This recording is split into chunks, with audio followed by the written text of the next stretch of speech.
Hi കൂട്ടുകാരെ, എല്ലാവർക്കും സ്വാഗതം എൻ്റെ യൂട്യൂബ് ചാനലിലേക്ക്. ഞാനിന്ന് 4 മണി പലഹാരം ഉണ്ടാക്കി. പത്തിരിപ്പൊടിയാണ്, അത് കുഴച്ചു 2 വലിയ ഉരുളകളാക്കി ഉണ്ടാക്കി. അപ്പോൾ ആദ്യം തന്നെ നമുക്ക് അതിന് വേണ്ടുന്ന ചേരുവകൾ നോക്കാം. വെണ്ണ ചൂടായി വരുമ്പം പഴം നുറുക്കിയത്, തേങ്ങ പൊടിച്ചത്, അണ്ടിപ്പരിപ്പ്, മുന്തിരി എല്ലാം ഇട്ടിട്ട് ആ വെണ്ണയിലൊന്ന് വഴറ്റിയെടുക്കുന്നുണ്ട്. പഴം, ഇതാണ് അരിപ്പൊടി കുഴച്ച് വെച്ചിരിക്കുകയാണ്. തിളച്ച വെള്ളത്തിൽ കുഴച്ചതാണ് കേട്ടോ. നമ്മളെ ഇടിയപ്പത്തിൻ്റെ പൊടിയാണ് കേട്ടോ എടുത്തിരിക്കുന്നത്. ആദ്യം തന്നെ നമുക്ക് പഴം ഇട്ട് കൊടുക്കാം. പിന്നെ ശർക്കരപ്പാനിയുണ്ട്, ഇത് 2 അച്ചാണ് എടുത്തിരിക്കുന്നത്. വയ്ക്കണം. എണ്ണ ഇട്ട ശേഷം പഴം ഇട്ട് കൊടുത്തു. പഴം ഒന്നെല്ലാം കൂടെ അതിലൊന്ന് പെരക്കി വെച്ചാൽ മതി. ആ നെയ്യോ വെണ്ണയോ ഏത് വേണേലും ഉപയോഗിക്കാം. പിന്നെ അണ്ടിപ്പരിപ്പ്, മുന്തിരി ഇട്ടു. അതൊന്ന് ചൂടായി വന്നപ്പോൾ അതിനെടുത്ത് മാറ്റി, അല്ലെങ്കിൽ അത് കരിഞ്ഞു പോകും. അതിന് ശേഷം തേങ്ങ പൊടിച്ചതാണ് കേട്ടോ. തേങ്ങ കഷ്ണങ്ങളാക്കിയിട്ട് ജാറിലൊന്ന് പ്രസ് ചെയ്ത് മതി. അപ്പോൾ നല്ല പൊടിയായിട്ട് കിട്ടും, ഒരേപോലെ ഇരിക്കുന്നത്. പിന്നെ ശർക്കരപ്പാനി ഒഴിച്ച് കൊടുക്കുകയാണ്. ശർക്കരപ്പാനി ഒഴിച്ച് തിളച്ച് വരും. ഒന്ന് നന്നായിട്ട് മിക്സ് ചെയ്തതിൻ്റെ ശേഷം നല്ല തിള വന്നിട്ട് എല്ലാം കൂടെ ഒന്ന് മിക്സ് ആക്കിയാൽ മതി.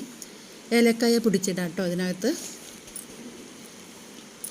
അതിന് ശേഷം ഞാൻ ഈ തിളച്ച വെള്ളത്തിൽ കുതിർത്ത് വെച്ച ഇടിയപ്പത്തിൻ്റെ പൊടിയാണ് കുഴച്ചു നല്ല 2 വലിയ ഉരുളകളാക്കിയാണ് എടുക്കുന്നത്.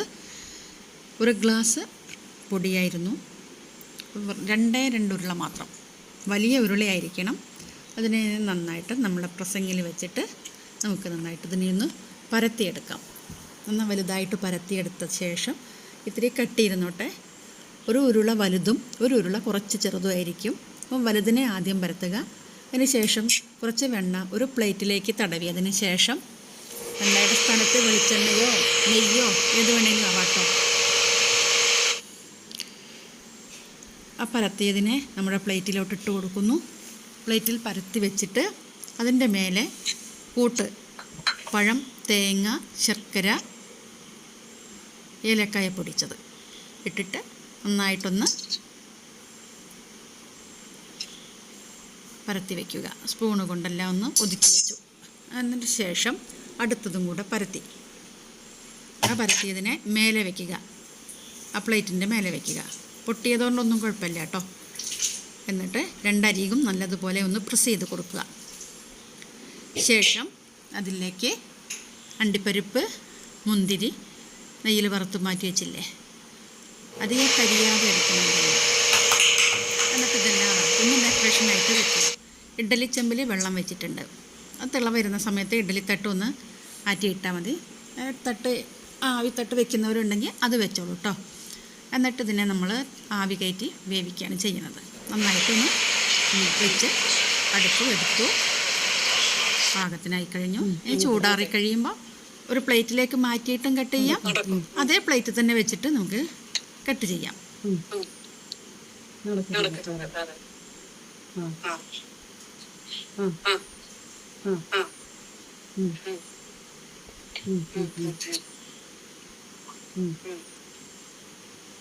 നമുക്ക് കേക്ക് കട്ട് ചെയ്യുന്നത് പോലെ കട്ട് ചെയ്തതിന് ശേഷം നല്ല മധുരമൂറുന്ന നല്ല രുചികരമായ ഒരു 4 മണിയുടെ പലഹാരമാണ്. കുട്ടികൾക്കും മുതിർന്നവർക്കും എല്ലാം കഴിക്കാം. മധുരവും പഴവും ഒക്കെ